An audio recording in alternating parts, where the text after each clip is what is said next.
श्री स्वामी समर्थ. नमस्कार सर्वांना. श्री स्वामी समर्थ कृपा या माझ्या मराठी यूट्यूब चॅनलवर सर्वांचं मनापासून खूप खूप स्वागत. उद्या आहे दत्त जयंती. दरवर्षी मार्गशीर्ष महिन्याच्या पौर्णिमेला दत्त जयंती साजरी केली जाते. पौर्णिमा तिथीला प्रारंभ होईल उद्या 4 डिसेंबर 2025 रोजी सकाळी 8:37 आणि पौर्णिमा तिथी समाप्त होईल शुक्रवारी 5 डिसेंबर 2025 रोजी पहाटे 4:43 मार्गशीर्ष महिन्याच्या पौर्णिमेला मृग नक्षत्रावर प्रदोष काळात दत्तात्रेयांचा जन्म झाला. म्हणून या दिवशी दत्ताचा जन्मोत्सव सर्व दत्तक्षेत्रात साजरा केला जातो. दत्त जयंतीच्या निमित्ताने श्री गुरुचरित्र या ग्रंथाचं स्वामींच्या मठात, केंद्रात, दत्त मंदिरात सामूहिक रीतीने पारायण केलं जातं. तसंच घरोघरी व्यक्तिगत पातळीवर देखील श्री गुरुचरित्राचं पारायण केलं जातं. दत्त संप्रदायातील करोडो लोकांचा विश्वास आणि पवित्र वेद म्हणजे श्री गुरुचरित्र हा ग्रंथ आहे. या ग्रंथाचं पारायण केल्याने अपार पुण्य लाभतं. दत्तगुरूंची आपल्यावर कृपा होते. आपल्या सर्व मनोकामना पूर्ण होतात. दत्त जन्माच्या सप्ताहात बरेच स्वामी भक्त दत्तगुरूंच्या, स्वामी महाराजांच्या खूप सेवा करतात. कुणी स्वामी चरित्र सारामृताचं पठण करतात, कुणी गुरुचरित्राचं पारायण करतात, कुणी संक्षिप्त गुरुचरित्र वाचतात, तर कुणी सप्तशती गुरुचरित्राचं पठण करतात, कुणी नुसतंच नामस्मरण देखील करतात. आपण स्वामी महाराजांची, दत्त महाराजांची कोणतीही सेवा केली तरी त्याचं फळ हे आपल्याला मिळतंच. कारण या काळात दत्त तत्व नेहमीच्या तुलनेत 1000 पटीने कार्यरत असतं. त्यामुळे या काळात आपण ज्या काही सेवा करतो, जे उपाय करतो, त्या सेवा लवकर फलद्रूप होतात.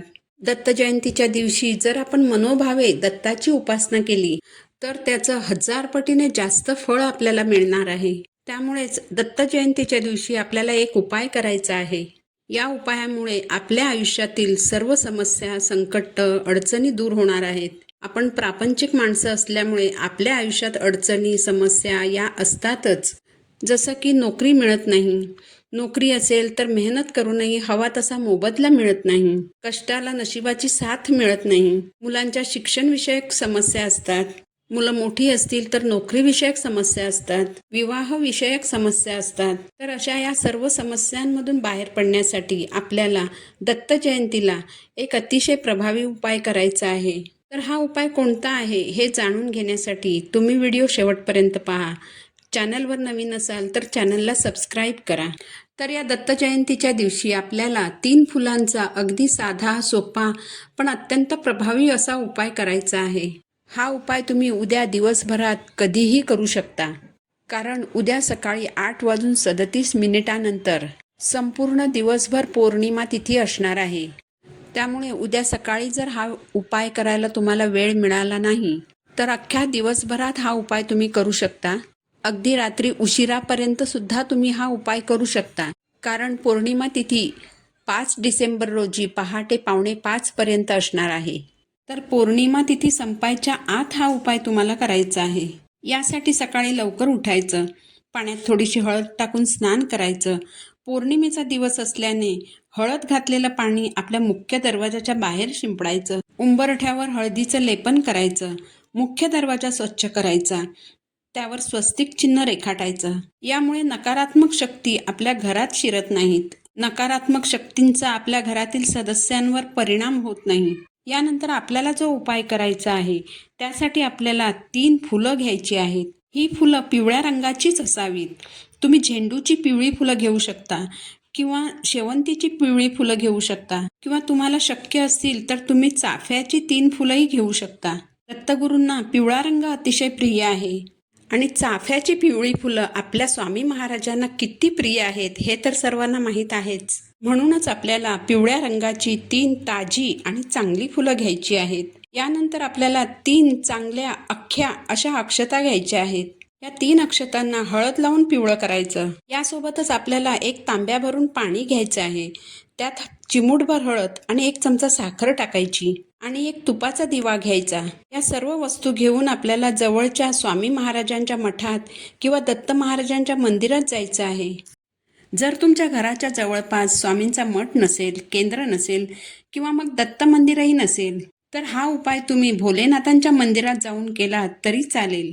तुम्ही जर स्वामी महाराजांच्या केंद्रात गेलात किंवा दत्त मंदिरात गेलात तर केंद्राच्या बाहेरच किंवा दत्त मंदिराच्या बाहेर औदुंबराचा वृक्ष असेल तर सर्वप्रथम तुम्ही औदुंबर वृक्षाचं दर्शन घ्यायचं आहे. साक्षात दत्त निवास असलेला पवित्र वृक्ष म्हणून औदुंबराची ख्याती आहे. औदुंबराला भूतलावरील कल्पवृक्ष म्हणतात, कारण साक्षात प्रभू विष्णूंनी औदुंबराला आशीर्वाद दिला आहे की औदुंबराला सदैव फळे येतील. या झाडाची पूजा व भक्ती केल्याने सर्व मनोकामना पूर्ण होतील. या झाडाच्या नुसत्या दर्शनाने देखील मन शांत होईल. या झाडाला नियमित प्रदक्षिणा घातल्याने अपत्य प्राप्ती होईल. औदुंबराची सेवा केल्याने जन्मजन्मांतरीची पापे नष्ट होतात. तसेच धन, धान्य, संपत्ती, आरोग्य व सर्व प्रकारचे ऐश्वर्य प्राप्त होते. यासाठी मंदिरात प्रवेश करण्यापूर्वी औदुंबर वृक्षाचं दर्शन घ्यायचं. औदुंबराच्या झाडाखाली तुपाचा दिवा लावायचा. हळद आणि साखर मिक्स केलेलं शुद्ध जल अर्पण करायचं. 11 प्रदक्षिणा घालायच्या.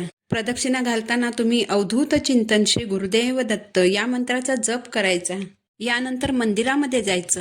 हातात 3 फुलं आणि 3 अक्षता घेऊन स्वामींसमोर, दत्त महाराजांच्या समोर उभं राहायचं. हात जोडायचे. स्वामींना अनन्य भावाने शरण जायचं. तुमचं नाव सांगायचं, गोत्र सांगायचं आणि यानंतर तुमच्या 3 इच्छा सांगायच्या. तुम्हाला 3च इच्छा सांगायच्या आहेत. 3 पेक्षा जास्त इच्छा सांगायच्या नाही. म्हणजे जसं की जर तुमचं स्वतःचं घर व्हावं अशी तुमची इच्छा असेल तर तुम्हाला घर कुठे मिळायला हवं आहे, किती किंमतीमध्ये मिळायला हवं आहे आणि केवढं घर असावं अशी तुमची इच्छा आहे. अशा 3 इच्छा स्वामी महाराजांना सांगायच्या आहेत. जर तुम्हाला नोकरी मिळावी अशी तुम्हाला इच्छा सांगायची असेल तर तुम्हाला नोकरी कोणत्या क्षेत्रामध्ये मिळावी, कोणत्या ठिकाणी मिळावी, पगार किती असावा, अशा प्रकारच्या 3 इच्छा सांगायच्या आहेत. स्वामी महाराजांना, दत्त महाराजांना अनन्य भावाने शरण जाऊन खूप मनोभावे, श्रद्धेने, तळमळीने आपल्या इच्छा सांगायच्या आहेत. त्यानंतर हातातील 3 फुलं आणि 3 अक्षता स्वामी महाराजांना, दत्त महाराजांना अर्पण करायची आहेत. ही फुलं थोडा वेळ स्वामी महाराजांच्या, दत्त महाराजांच्या चरणापाशी राहू द्यायची. थोड्या वेळानंतर त्या 3 फुलांमधील म्हणजेच आपण जी 3 फुलं स्वामी महाराजांना अर्पण केली त्या 3 पिवळ्या फुलांमधील 1 पिवळं फूल उचलायचं आणि स्वामी महाराजांना प्रार्थना करायची की स्वामी आता तुम्ही माझ्या घरी माझ्यासोबत चला, असं म्हणून ते फूल घेऊन कुठेही न थांबता सरळ स्वामींना आपल्या घरी न्यायचं आहे. घरी आल्यानंतर देवघरात एक दिवा लावायचा. एक पिवळ्या रंगाचं कापड घेऊन त्यावर आपण जे फूल आणलेलं आहे ते फूल ठेवायचं. फुलाला हळद, कुंकू, अक्षता अर्पण करायच्या. त्यानंतर दत्त महाराजांचा कोणताही एक मंत्र 108 वेळा म्हणायचा. तुम्ही अवधूत चिंतन श्री गुरुदेव दत्त या मंत्राचा जप करू शकता किंवा मग तुम्ही दिगंबरा दिगंबरा श्रीपाद वल्लभ दिगंबरा या मंत्राचा जप करू शकता. यानंतर ज्या 3 इच्छा आपण मंदिरात स्वामी महाराजांना, दत्त महाराजांना सांगितल्या होत्या त्याच 3 इच्छा पुन्हा सांगायच्या आणि माझी इच्छा पूर्ण करा अशी प्रार्थना करायची. नंतर पिवळ्या कापडावर ठेवलेलं फूल त्या कापडात बांधायचं आणि जिथे या फुलाचं पावित्र्य जपलं जाईल अशा ठिकाणी हे फूल ठेवून द्यायचं. जोपर्यंत तुम्ही बोलून दाखवलेल्या 3 इच्छांपैकी एक इच्छा पूर्ण होत नाही तोपर्यंत हे फूल तिथेच ठेवायचं. तुम्ही बोलून दाखवलेल्या 3 इच्छांपैकी एक इच्छा जरी पूर्ण झाली तर त्यानंतर हे फूल तुम्ही पवित्र पाण्यामध्ये विसर्जित करायचं. स्वामी महाराज, दत्त महाराज यांच्याप्रती कृतज्ञता व्यक्त करायची आणि असेच कायम पाठीशी राहा अशी प्रार्थना करायची. माहिती आवडली असेल तर व्हिडिओला लाईक करा, चॅनलला सबस्क्राईब करा. पुन्हा भेटू नवीन व्हिडिओसोबत. श्री स्वामी समर्थ.